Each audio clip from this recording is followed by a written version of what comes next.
Meil on jah, me igal jõulul jälle naerame selle üle, et tõeline klišee, mis me oleme, et aastaid tagasi, kui ma töötasin ise televisioonis, siis ühe sõbra kaudu meid niimoodi kokku viidi, et Peep kutsus mu kohtingule.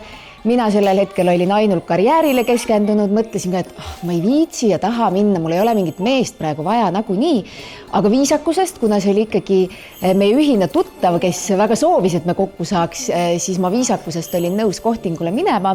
Pärast kohtingut läks kõik väga kiiresti ja järgmisel hetkel ma olingi juba Viljandis, rase, ootasin meie esimest poissi ja nii see jäi.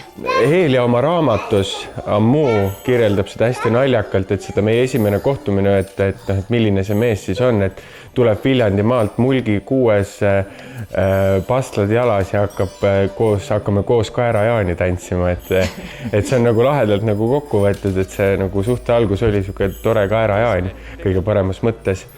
Et aga eks me olime väga uues olukorras mõlemad ja praegusel hetkel see tee, mis me oleme nagu läbi käinud koos, on olnud nagu väga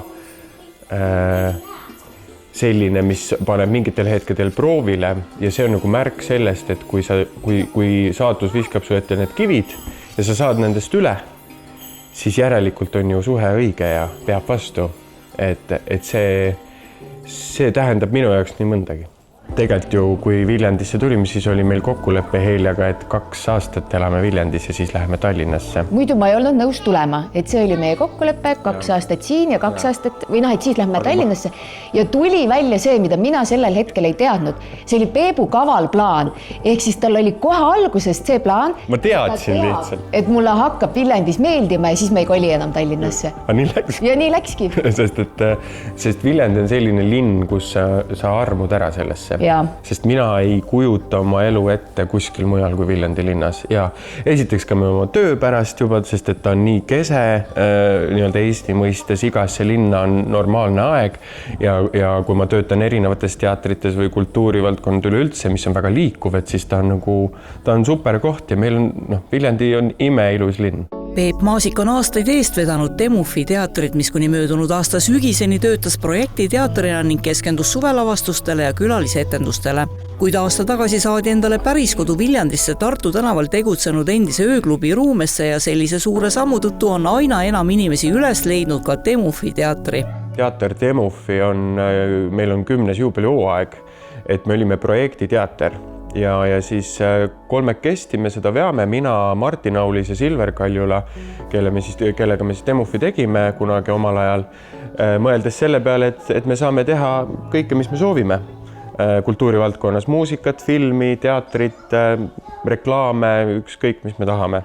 Ja eks meil kunagi unistus oli kogu aeg, et me tahame seda oma teatrimaja. Aga see ei olnud see püüdlus, see oli unistus. Ja siis üks hetk Silver helistas mulle, et kuule Peep, et mis nendes ruumides toimub ja ma sain kohe aru, mis ta mõtleb. Ja siis ma tulin Heelia juurde ja ütlesin, et tead, meil on nüüd siuke mõte poistega. Ja mina ei vaimustunud, aga ma olen alati see, et ma ei ütle välja seda, ma oma peas olin appi, ei ole võimalik, ärge hakake, aga ikka ütled välja, muidugi, väga tore, teeme. Heelia ju tegi kogu selle sisekujunduse asja ja väga lahedalt kogu selle asja ja üleüldse meie pered. Minu isa tegi elektrit ja Heelia vanemad käisid värvimas. Kõik sõbrad olid kohal, kõik värvisid, möllasid. Et me tegime suured värvimistalgud, meie kõik sõbrad ja Silveri ema ja Martini isaga rääkisime siin ka. Ühesõnaga, kõik, kes vähegi meiega seotud on, ikkagi me sai nii-öelda teatrimaja jaoks tööle pandud heas mõttes. Et see on see kogukonna värk ja kogukonna hoidmine, sest kellele me seda teatrit ju lõppude lõpuks teeme.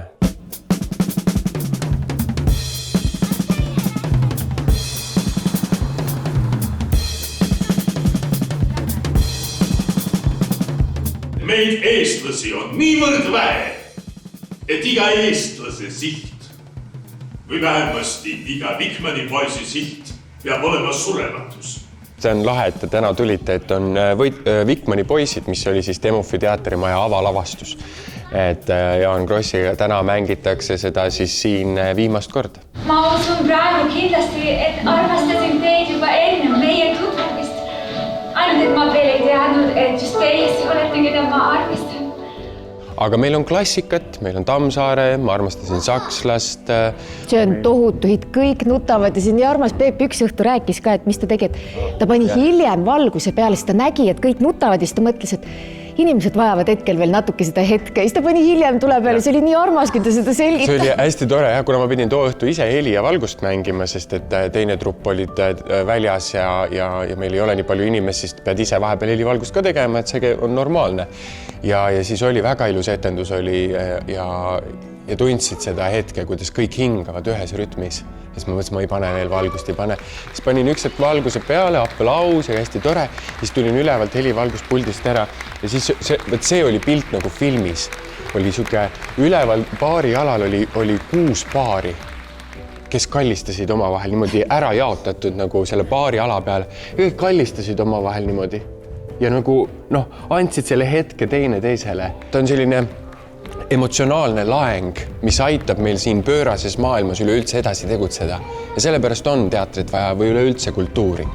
Et see aitab meil elada.